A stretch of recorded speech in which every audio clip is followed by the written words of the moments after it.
اعوذ باللہ من الشیطان الرجیم بسم اللہ الرحمن الرحیم السلام علیکم ورحمۃ اللہ وبرکاتہ۔ طالب علم ساتھیو، اس سے پہلے والی ویڈیو میں ہم نے سورہ بقرہ کی آیت نمبر 80 اور 81 کا ترجمہ اور تفسیر پڑھی۔ آج ہم اس ویڈیو میں سورہ بقرہ کی آیت نمبر 82 اور 83 کا ترجمہ اور تفسیر پڑھیں گے۔ قرآن کی روشنی میں دینی مسائل سیکھیں گے۔ فرمان عالی شان ہے کہ علم حاصل کرنا ہر مسلمان مرد عورت پر فرض ہے۔ اے اللہ، ہمارے علم میں اضافہ فرما، آمین۔ سورہ بقرہ آیت نمبر 82۔ والذین آمنوا وعملوا الصالحات اولئک اصحاب الجنہ ہم فیہا خالدون۔ آیت نمبر 82 کا ترجمہ: اور جو ایمان لائے اور اچھے کام کیے وہ جنت والے ہیں، انہیں ہمیشہ اس میں رہنا ہے۔ سورہ بقرہ آیت نمبر 83۔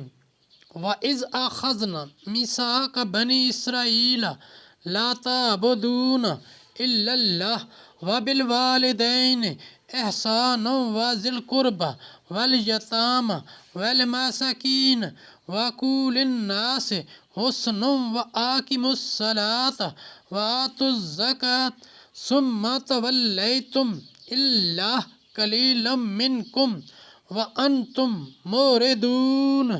آیت نمبر 83 کا ترجمہ: اور جب ہم نے بنی اسرائیل سے عہد لیا کہ اللہ کے سوا کسی کو نہ پوجو اور ماں باپ کے ساتھ بھلائی کرو اور رشتہ داروں اور یتیموں اور مسکینوں سے اور لوگوں سے اچھی بات کہو اور نماز قائم رکھو اور زکوٰۃ دو، پھر تم پھر گئے مگر تم میں کے تھوڑے اور تم رد گردان ہو۔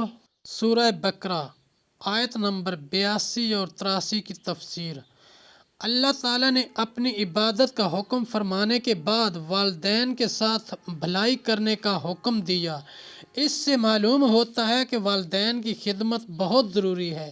والدین کے ساتھ بھلائی کے یہ معنی ہے کہ ایسی کوئی بات نہ کہے اور ایسا کوئی کام نہ کرے جس سے انہیں ایذا ہو، اور اپنے بدن و مال سے ان کی خدمت میں دریغ نہ کرے، جب انہیں ضرورت ہو ان کے پاس حاضر رہے۔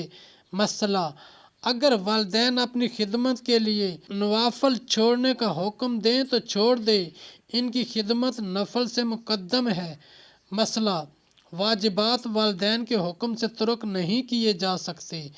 والدین کے ساتھ احسان کے طریقے جو احادیث سے ثابت ہیں یہ ہیں کہ تہ دل سے ان کے ساتھ محبت رکھے، رفتار و گفتار میں، نشست و برخاست میں ادب لازم جائے، ان کی شان میں تعظیم کے لفظ کے ان کو راضی کرنے کی سعی کرتا رہے، اپنے نفیس مال کو ان سے نہ بچائے، ان کے مرنے کے بعد ان کی وصیتیں جاری کرے، ان کے لیے فاتحہ، صدقات، تلاوت قرآن سے ایصال ثواب کرے، اللہ تعالیٰ سے ان کی مغفرت کی دعا کرے۔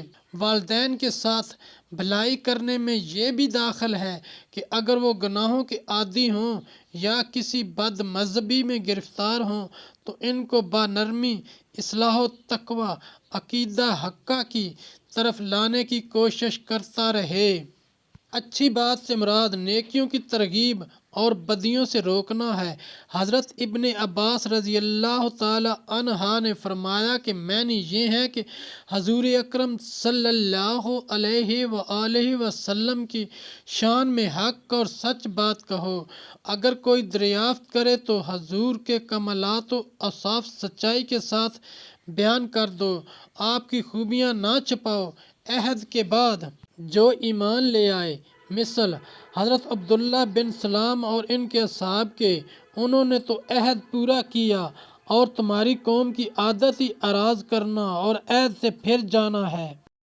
ساتھیو، ہم نے قرآنی تعلیمات کو دنیا کے کونے کونے میں پہنچانا ہے، اس لیے آپ بھی اپنے دوستوں اور اپنی فیملی کو میرا چینل قرآن ود ایڈیپیڈیا سبسکرائب کرنے کی دعوت دیجیے اور گھنٹی بجانا نہ بھولنا تاکہ اگلی ویڈیو کا نوٹیفیکیشن آپ کو وقت پہ مل سکے۔ اللہ کریم ہم سب کی نیک اور جائز حاجات پورے فرمائے، آمین یا رب العالمین۔